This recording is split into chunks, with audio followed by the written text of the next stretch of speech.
ulama-ulama tidak ada yang membatalkan nasab Ba'alawi, bikin hal yang baru. Apa itu? Si Imad membatalkan nasab Ba'alawi sehingga suhrah, sehingga dia dikenal, pengikut-pengikutnya dikenal, pendukungnya dikenal, teman-temannya dikenal.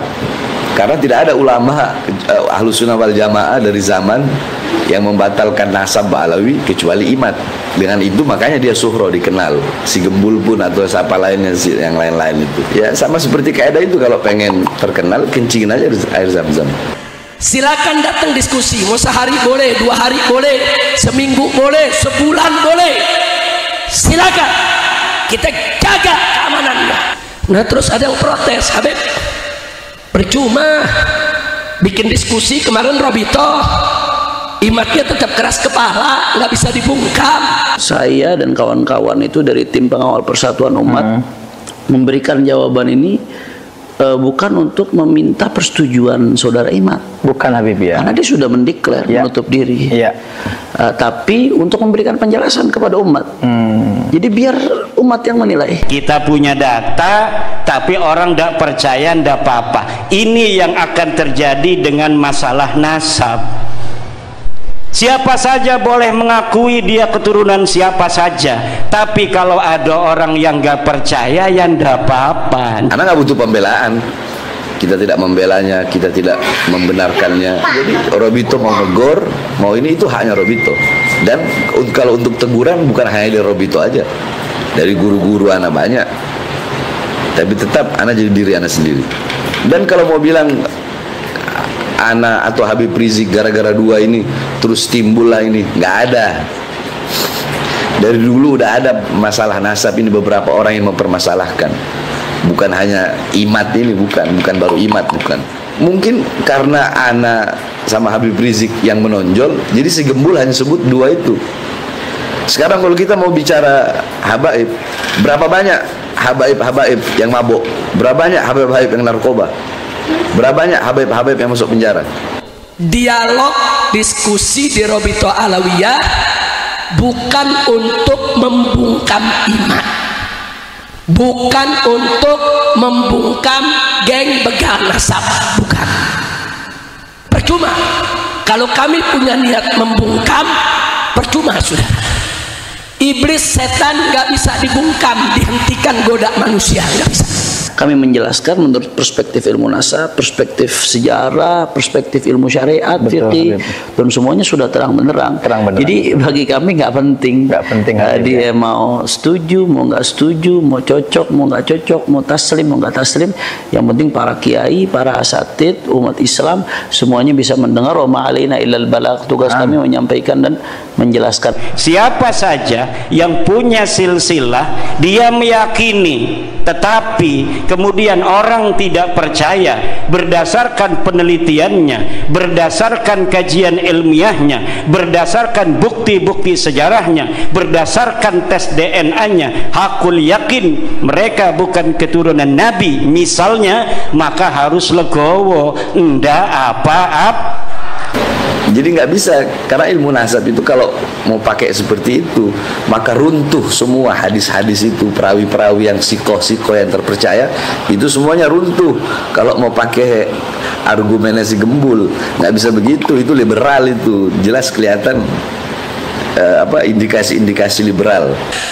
Tapi tujuan kita dengan diskusi tersebut untuk menyampaikan maklumat, pengetahuan tentang nasab, tentang Ba'alwi dari berbagai macam aspek, lengkap dengan dalil, lengkap dengan referensi kepada seluruh masyarakat Indonesia. Sudah itu sebetulnya sudah terbantahkan semua kalau diperhatikan di seminar tadi, apalagi nanti di buku yang lebih lengkap lagi. Udah terbantahkan semua, baik apa yang saya sampaikan, begitu juga Ustadz Maimun Nafis, Ustadz Muhammad Bahiruddin, Gus Rumel, Gus Wafi, Habib Muhammad As-Segaf, Dr. Zain Hafi. Dan kita ketika tidak mengakui satu klan sebagai keturunan Nabi, bukan berarti kita memutuskan cinta dan persahabatan dengan mereka. Betul apa tidak? Kalau memang ana itu orang anggap sebagai perusak citra habaib, ini beranggapan ana nggak baik, ana nggak bagus, ana merusak citra habaib, Harusnya ana aja yang ente buang. Jangan anggap semua habaib sama kayak ana. Begitu saya mau tanya semua, kalau habaib dan kiai, saudara dan ulama, semua bersatu setuju tidak? Semua bersatu setuju tidak? Kalau ada mengadu domba, marah tidak? Jadi kalau ada yang mengadu domba kiai dengan habaib, saudara biarkan atau lawan? Biarkan atau lawan? Takbir. Jadi kami bukan ujaran kebencian, tapi ujaran penyadaran.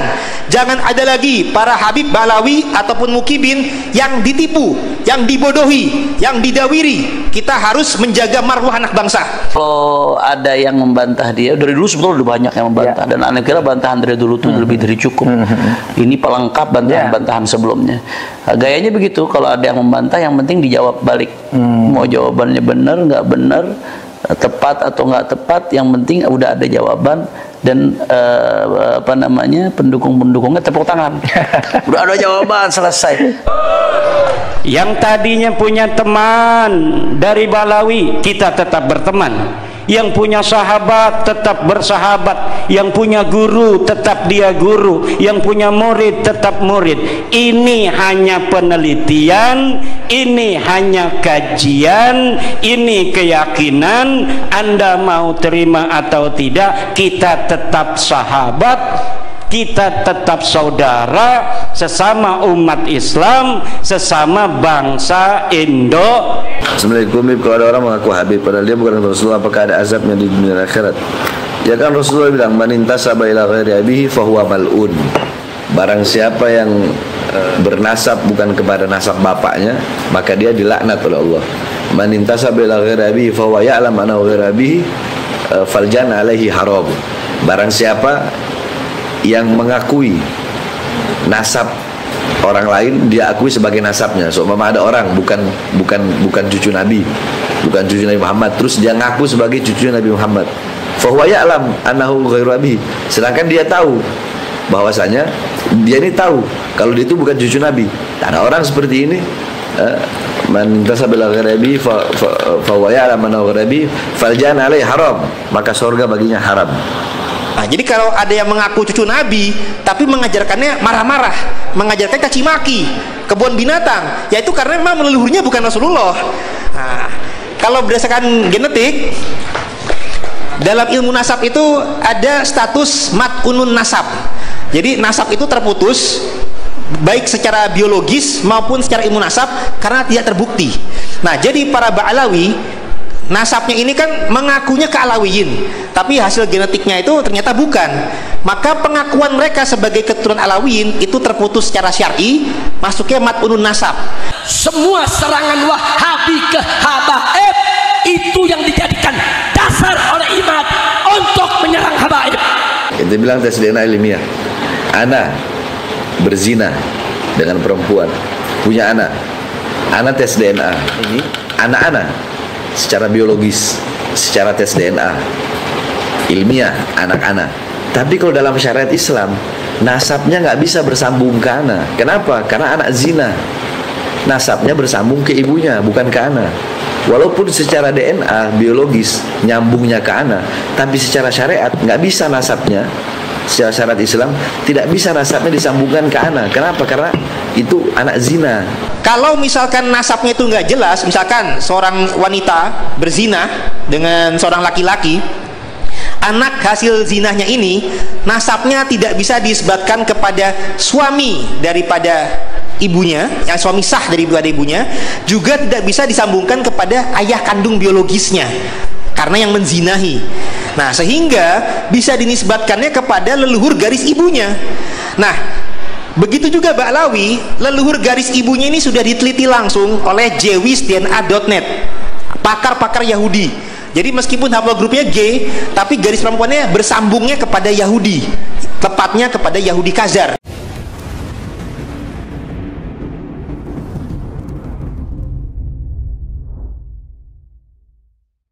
Jangan sampai tausiah dari Yai Suadi kita mau dipecah belah mengenai orang mau mengakui orang Pasuruan sebagai keturunan Ratu Sima. Alhamdulillah, karena memang Ratu Sima dulu kerajaannya ada di Pasuruan, betul. Orang-orang mau mengakui orang Pasuruan sebagai keturunan Raja Besar Empu Sendok yang mempunyai pusat kerajaan di Jombang. Setelah dipindahkan dari Jawa Tengah Mataram kuno, kemudian dipindahkan oleh Empu Sendok ke Jombang. Kemudian ini daerah Pasuruan dijadikan oleh Empu Sendok sebagai daerah tempat para pertapa, daerah ilmuwan, di mana anak-anak pangeran kerajaan Mataram kuno semuanya dididik di Pasuruan. Yai Imad kalau ngomong harus ada datanya. Ada nggak bukti sejamannya bahwa Pasuruan dulu dijadikan tempat para pangeran ini dididik untuk menjadi ilmuwan? Ada.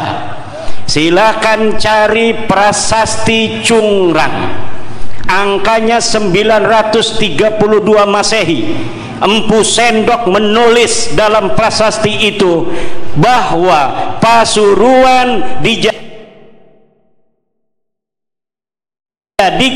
tempat pertapan, tempat di mana para dididik di Pasuruan. Saya yakin karena di sini dulu pusat pendidikan kerajaan Mataram kuno yang setelah dipindah ke Jombang namanya menjadi kerajaan Medang, maka hari ini yang hadir melihat saya dan Yai Marzuki Mustamar adalah turunan para ilmuwan dan ulama di masa lalu. Tapi kalau ada orang tidak percaya, nggak percaya saya bahwa orang Pasuruan keturunan para ilmuwan di masa kerajaan Medang, ya monggo. Kita punya prasasti, kita punya kitab sezaman, kita punya arkeologi yang membuktikan Pasuruan adalah kerajaan besar di masa lalu. 932 Masehi, di mana kerajaan Medang waktu itu dipindah ke Jombang dan pusat pendidikannya di Pasuruan. Dan di waktu kerajaan Ratu Sima 500 tahun sebelumnya itu bahwa Pasuruan adalah pusat kerajaan Jawa terbesar di Jawa ada di Pasuruan ini. Tetapi orang mau nggak percaya ya ndak apa-apa. Dibatan kita punya data, tapi orang ndak percaya ndak apa-apa. Ini yang akan terjadi dengan masalah nasab. Siapa saja boleh mengakui dia keturunan siapa saja, tapi kalau ada orang yang nggak percaya ya ndak apa-apa. Gibatan. Dan kita mengenai bagaimana orang mau percaya pada kita turunan Ratu Sima, turunan Empu Sendok, ya ndak apa-apa, kita ndak marah. Kita punya silsilah sampai Ratu Sima di abad ke-5 atau ke-4 Masehi, Empu Sendok di abad 10 Masehi. Tapi orang ndak percaya ya ndak apa-apa. Betul? Ada yang punya silsilah Wali Songo. Orang kita mempunyai silsilah, kita meyakini, orang tidak percaya ya tidak apa-apa. Betul apa tidak? Begitu pula wahai saudara-saudaraku, siapa saja yang punya silsilah dia meyakini, tetapi kemudian orang tidak percaya berdasarkan penelitiannya, berdasarkan kajian ilmiahnya, berdasarkan bukti-bukti sejarahnya, berdasarkan tes DNA-nya, hakul yakin mereka bukan keturunan Nabi misalnya, maka harus legowo, ndak apa-apa.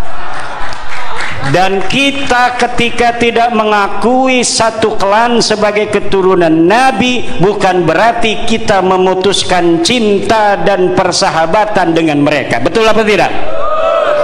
Yang tadinya punya teman dari Balawi, kita tetap berteman. Yang punya sahabat tetap bersahabat, yang punya guru tetap dia guru, yang punya murid tetap murid. Ini hanya penelitian, ini hanya kajian, ini keyakinan. Anda mau terima atau tidak, kita tetap sahabat, kita tetap saudara, sesama umat Islam, sesama bangsa Indo. Wa'tasimu bihablillahi jami'au wa la tafarraqu, dan berpegang teguhlah, bersatulah dalam agama Allah yaitu Islam, wa la tafarraqu, jangan bercerai-berai. Nanti musuh-musuh Islam yang dari balik layar akan ikut-ikutan. Pasuruan sebagai sebuah kota, sebagai sebuah kabupaten yang mempunyai sejarah panjang orang-orang besar di masa lalu, harus menjaga, menjadi contoh, menjadi tauladan bagi seluruh bangsa Indonesia bahwa Pasuruan siap tenang, betul. Pasuruan siap damai, Pasuruan siap menjaga ukhuwah Islamiyah, ukhuwah Nahdiyah, sama-sama orang NU. Nggak ada mungkin yang hadir di sini bukan orang NU. Ini yang hadir 12.000 orang, semuanya derek Mbah Hasyim Asy'ari nggih. Mbah Hasyim Asy'ari itu adalah pendiri Nahdlatul Ulama bersama para kiai-kiai Jawa Timur. 90% pendiri Nahdlatul Ulama adalah Jawa Timur. Para pendiri NU dengan segala keilmuannya yang luar biasa mengambil saripati ajaran-ajaran Wali Songo untuk dilembagakan di dalam organisasi Nahdlatul Ulama. Apa yang diajarkan oleh Wali Songo? Tasamuh, tawasud, tawazun, i'tidal. Tasamuh, tawasud, tawazun, i'tidal. Ini yang harus dijaga. Tepo seliro, saling harga menghargai, saling hormat menghormati, saling cinta mencintai. Kita sebagai penerus Mbah Hasyim Asy'ari harus tetap memegang prinsip-prinsip Mbah Hasyim Asy'ari yang diwariskan dari Sunan Ampel, yang diwariskan dari Maulana Malik Ibrahim, yang diwariskan dari Sunan Giri, yang diwariskan dari Sunan Bonang, yang diwariskan dari Sunan Derajat, yang diwariskan dari Sunan Muria, yang diwariskan dari Sunan Kudus, yang diwariskan dari Sunan Bonang, yang diwariskan dari Kanjeng Sunan Kalijogo, yang diwariskan dari Sunan Gunung Jati Syarif Hidayatullah. Dulu kan Rizik Syihab itu yang ngomong pertama kali DNA itu Rizik Syihab. Beliau tuh menyampaikan yang aku cucu Nabi itu tes DNA-nya, nanti genetiknya Nabi kemana, genetiknya dia kemana. Ternyata malah mereka semua yang kacau. Yang tadi ada kata-kata baru selain rungkat apa itu Gus Yemi? Semprul. Nyuwun sewu. Nah, sedangkan untuk keluarga Wali Songo, alhamdulillah wa syukurillah, kita sudah data pustaka maupun data genetik. Untuk data pustaka kita mengkorroborasi dan mengkolaborasi data. Tadi Kiai Marzuki Mustamar juga menyampaikan pernah ada hasil Muktamar NU ke-31 di Solo ya bahwasanya hasil tesnya itu bisa membatalkan ilhak nasab, tapi belum tentu bisa untuk menentukan ilhak nasab. Nah, genetik keluarga Wali Songo itu sudah dibandingkan dengan pihak Ba'alawi, pihak Ba'alawi juga sudah dibandingkan dengan Alawiyin internasional.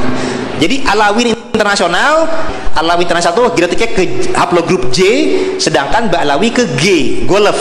Nah, dan juga keluarga Wali Songo tidak sama dengan Ba'alawi.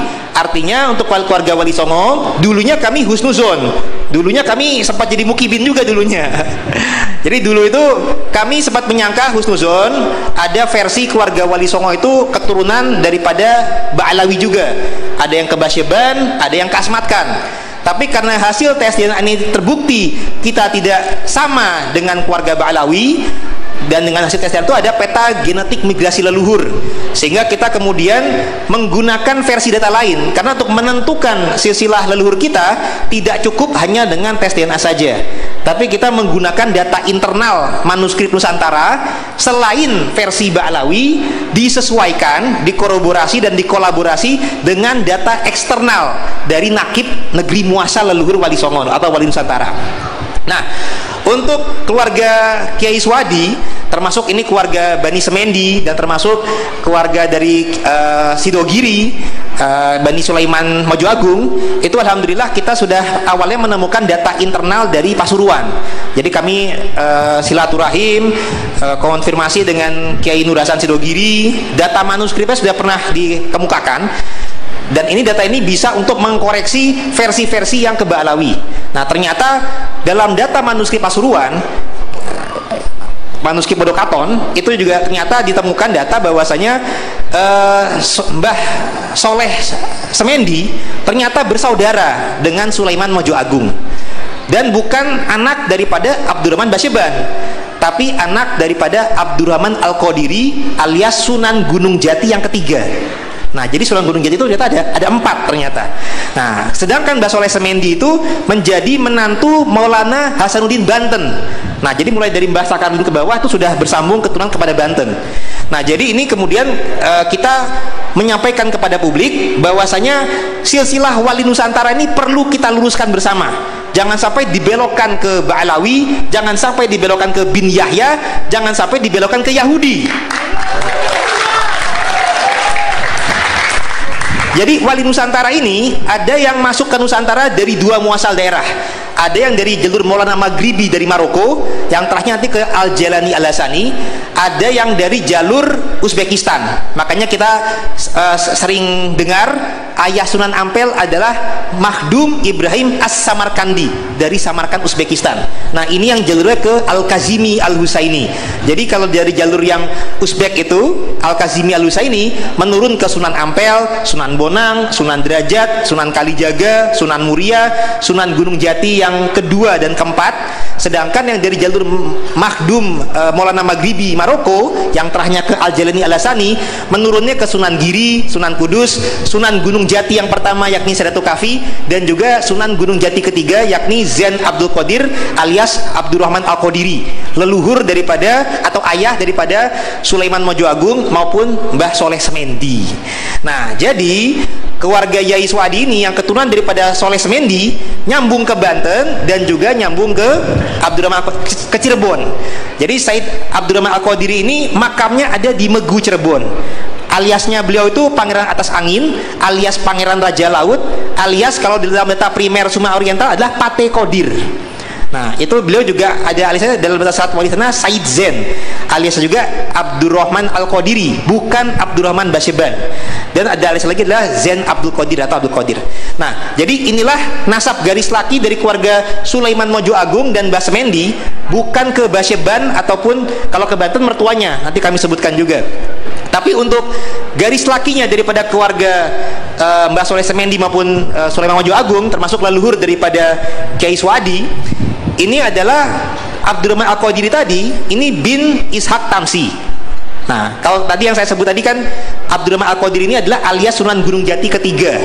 Nah, beliau ini menantu daripada Syarif Hidayatullah Al-Kazimi Al-Husaini Sunan Gunung Jati kedua. Nah, Syarif Hidayatullah menantu lagi daripada Sunan Gunung Jati pertama Sadatul Kafi.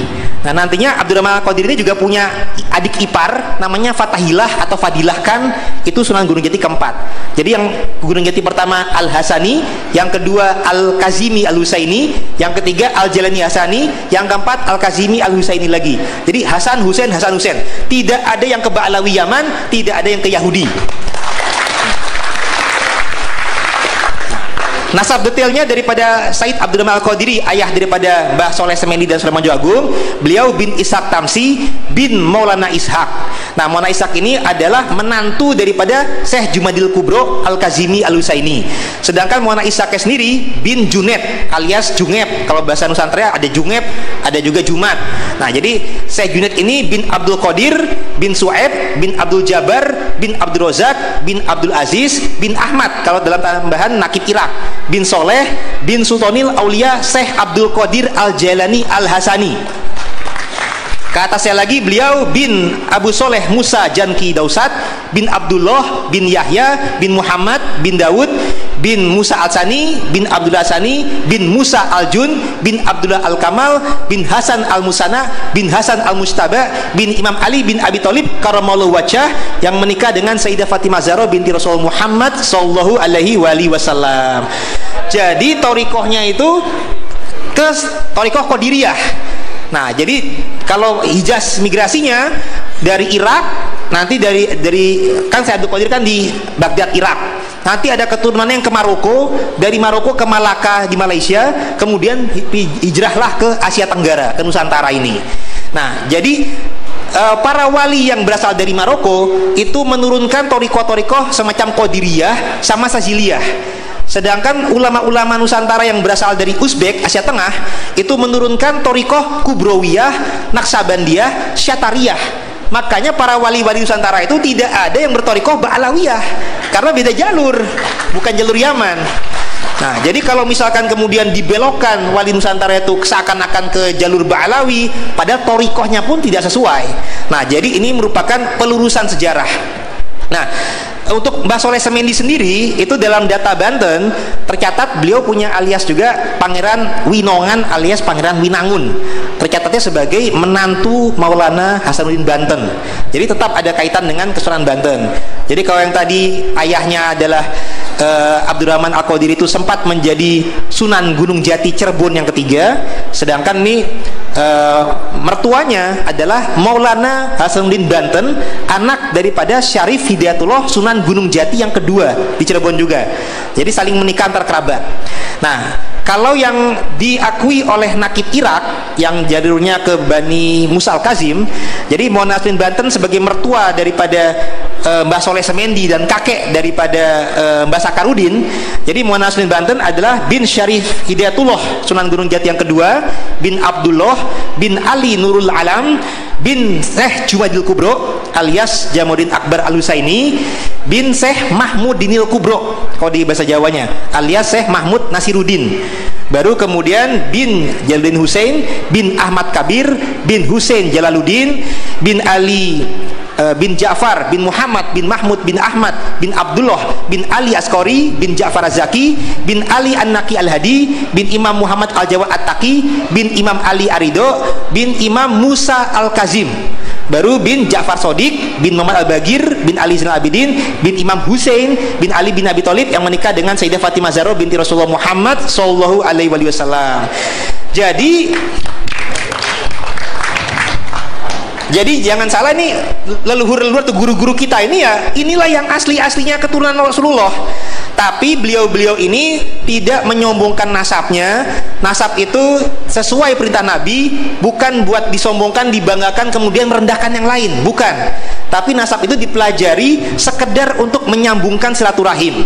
Dan ini dalam hari ini kami ungkapkan nyuwun sewu, bukan buat sombong dan bangga-banggaan, tapi buat menyambungkan silaturahim antara keluarga Banten, keluarga Cirebon dengan keluarga Pasuruan, supaya diketahui oleh masyarakat untuk kita menyambung silaturahim dan ngalap barokah.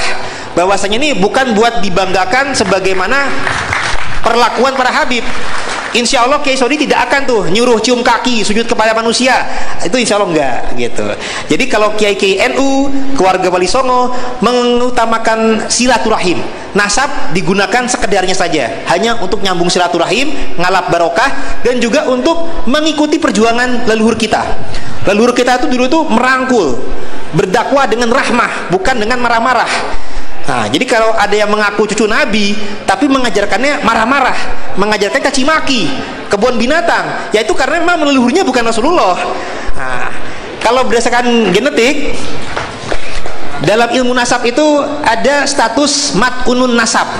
Jadi nasab itu terputus baik secara biologis maupun secara ilmu nasab karena tidak terbukti. Nah, jadi para Ba'alawi nasabnya ini kan mengakunya ke Alawiyin, tapi hasil genetiknya itu ternyata bukan. Maka pengakuan mereka sebagai keturunan Alawiyin itu terputus secara syar'i, masuknya mat'unun nasab. Nah, kalau secara tes genetik Y-DNA, garis lakinya itu sebenarnya ke Kaukasus. Tapi kenapa saudara-saudara kita ada yang nyebutnya Yahudi? Nah, ini nyuwun sewu kula izin klarifikasi. Kenapa kita lebih nyebutnya Yahudi dibandingkan Kaukasus? Karena dalam ilmu syar'i Islam, kalau misalkan nasabnya itu nggak jelas, misalkan seorang wanita berzina dengan seorang laki-laki, anak hasil zinahnya ini nasabnya tidak bisa disebutkan kepada suami daripada ibunya, yang suami sah daripada ibunya, juga tidak bisa disambungkan kepada ayah kandung biologisnya karena yang menzinahi. Nah, sehingga bisa dinisbatkannya kepada leluhur garis ibunya. Nah, begitu juga Ba'lawi, leluhur garis ibunya ini sudah diteliti langsung oleh jewisdna.net, pakar-pakar Yahudi. Jadi meskipun haplogrupnya G, tapi garis perempuannya bersambungnya kepada Yahudi, tepatnya kepada Yahudi Khazar. Nah, tapi jangan salah, bukannya kami takfiri. Jadi menyebut Yahudi ini harus bisa dibedakan, bukan hal yang takfiri. Kalau takfiri itu adalah untuk agamanya, karena Yahudi ada Judaism, ada Jewis. Ini Jewis keturunan. Kalau menyebut keturunan Yahudi bukan berarti kita rasis. Istri Nabi sendiri, Safiyah binti Huyai, juga keturunan Yahudi. Kita menyebut beliau keturunan Yahudi bukan karena kita benci, tapi kita ingin meluruskan. Jadi demikian kurang lebihnya dari kami, bukan berarti kami benci. Jadi kami bukan ujaran kebencian, tapi ujaran penyadaran. Jangan ada lagi para Habib Ba'lawi ataupun Mukibin yang ditipu, yang dibodohi, yang didawiri. Kita harus menjaga marwah anak bangsa. Kita ini bangsa yang besar. Bahkan orang-orang Pasuruan dulunya ini adalah keturunan pejuang daripada Untung Suropati. Untung Suropati saja dulunya itu sempat menjadi Mukibin VOC Belanda. Tapi ketika beliau menolong istrinya Pangeran Purbaya Banten, beliau menikahi Gusi Kusuma, beliau melihat penjajah itu menzalimi wong Banten. Ketika itu beliau tergerak untuk menjadi pejuang, sehingga sejarah terulang kembali. Sekarang Pasuruan dengan Banten kembali bersilaturahim, kembali bersatu, kembali berjuang bersama-sama melawan penjajahan. Merdeka!